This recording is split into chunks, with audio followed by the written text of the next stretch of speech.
Letters. Ray to Shirl. July 2nd, 1945.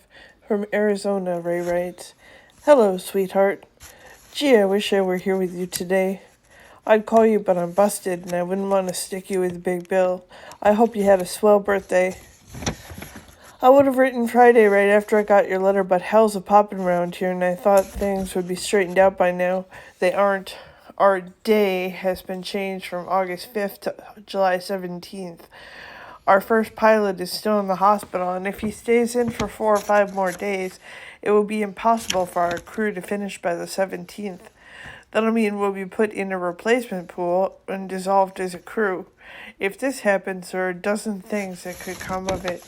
If some other crew loses a radar man, I could be put on it and still go out on the 17th.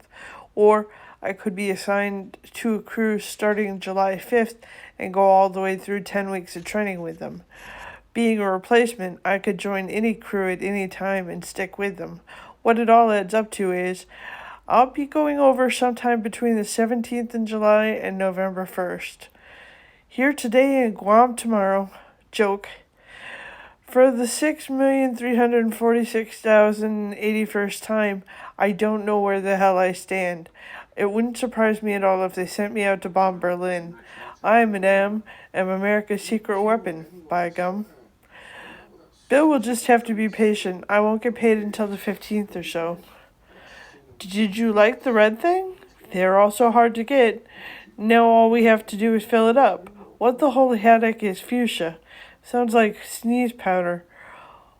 Want a hint about what to send me for my birthday? If and I'm going to be here any length of time, send the following.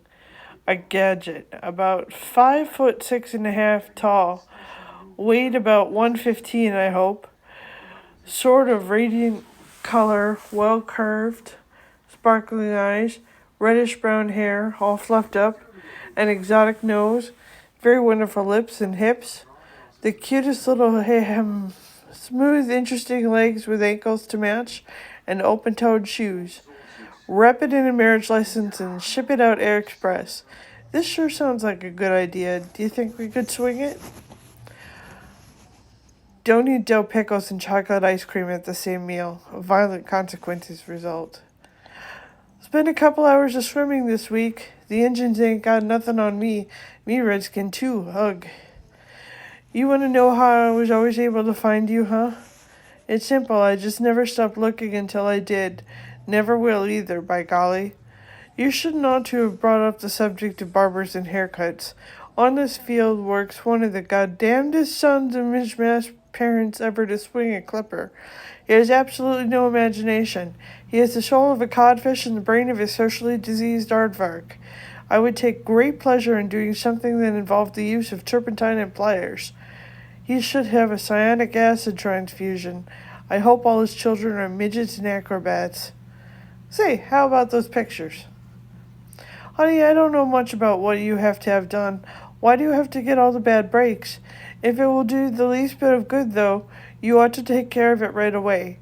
Will you have to go to the hospital and have an operation? If you don't mind, I'd prefer to worry.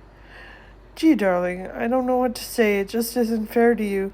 These last couple of years you've been taking a beating that you don't deserve. Why don't you chuck everything and come to Arizona? Maybe we could squeeze a lifetime into a couple of weeks. Couldn't we give it a try? I've got class at noon, so I better get ready for it. It isn't very nice of the Army to hold classes on your birthday. Sometimes they're very inconsiderate. Bye, darling. I love you, Ray.